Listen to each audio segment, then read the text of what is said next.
ఒక పెద్ద అడవిలో ఒక చిన్న చిలక ఉండేది. చిలక ఎప్పుడూ అడవిలో ఉన్న జంతువులకు సహాయం చేసేది. ఎవరైనా ఏదైనా పోగొట్టుకున్నా లేదా తప్పిపోయినా అది వెంటనే వారికి దారి చూపించేది. ఒకరోజు చిన్న తాబేలు తన తల్లి నుంచి తప్పిపోయింది.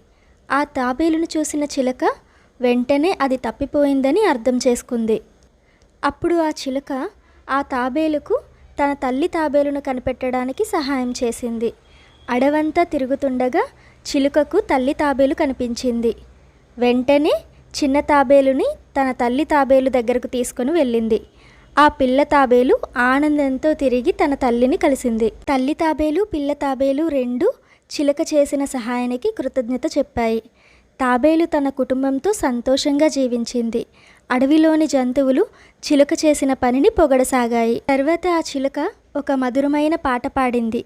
ఆ పాట విని అన్ని జంతువులు హాయిగా ప్రశాంతంగా నిద్రపోయాయి. Thanks for watching. ఇలాంటి cute and small moral stories కోసం ఇప్పుడే ఛానల్ని సబ్స్క్రైబ్ చేసుకోండి. పక్కనున్న బెల్ ఐకాన్ని ట్యాప్ చేస్తే నేను పెట్టిన ప్రతి స్టోరీ నోటిఫికేషన్ మీ వరకు వస్తుంది. Thank you.